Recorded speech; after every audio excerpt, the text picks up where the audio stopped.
नमस्कार. तर पहा माझा परिचय देतो. नाव संदीप जाने. आज जसं खोळगाव इथल्या क्षेत्रफळामध्ये आहोत, जसं शुभम भाऊ मुळे यांच्या शेतामध्ये. तर थोडेसे आपण अपसाईटी या प्रोडक्टचे जे अनुभव आहेत, ते त्यांच्या माध्यमातून जाणून घेऊ. जसं केळीवर किंवा त्यांनी जसं याचा वापर सुरुवातीला टरबुजासाठी पण केलेला आहे, टमाटरसाठी पण केलेला आहे. पण आजच्या स्थितीमध्ये जी त्यांची केळी आहे, त्या केळीमध्ये त्यांना काय फायदे झाले आणि त्यांनी कशाप्रकारे वापर केला, तर ते थोडंसं त्यांच्याच माध्यमातून जाणून घेऊ.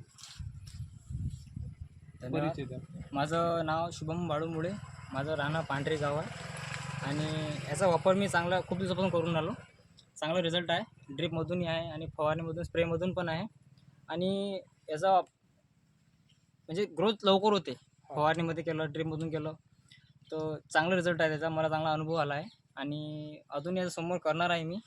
लागवण कधीची आहे शुभम भाऊ तुमची? लागवण 30 जूनची आहे. आणि जसं तुम्ही खताचा डोस किती म्हणजे ड्रिप मधून काय सोडलेला आहे का ड्रिपमधून याच्या अजून मी काही सोडलं नाही, फक्त हेच चालू आहे माझा ड्रिपमधून. आधी? बरं. याच्यानं थोडं ग्रोथ चांगली आहे. आणि स्प्रे मध्ये हां, वापरला स्प्रेमध्ये वापरणं चालू आहे याचं. म्हणजे खर्च तुमचा जवळपास कमी झालेला कमी आहे. कमी खर्चात चांगलं चांगलं उत्पन्न उत्पन्न आतापर्यंत चांगलं उत्पन्न आहे हो. कमी खर्चात. आणि जसं जो सीएसएफ जो आजार आहे, जो येते समजा त्याच्यावर कंट्रोल आहे याच्यावर. कंट्रोल आहे कंट्रोल समजा. आहे, हो. म्हणजे जो प्रादुर्भाव व्हायला पाहिजे आपल्या क्षेत्रफळात तो तो तेवढ्या प्रमाणात नाही, तेवढ्या प्रमाणात नाही आहे. कमी आहे कमी समजा. प्रमाणात आहे. म्हणजे अपसाईटीमुळे असं म्हणा की आपल्याला 25% खर्च कमी झालेला आहे कमी आपला. झालेला आहे. हो. आणि आपलं जे उत्पन्न आहे ते 25 ते 30% चांगलं आहे. याच्यामुळे वाढू हां, शकते. वाढू शकते ना. तर हे शुभम जसं दादांचे अनुभव आहेत आणि हे स्वतः इथं शेतातच राहतात, त्याच्यामुळे यांचं लक्ष या शेतीवर परिपूर्ण आहे.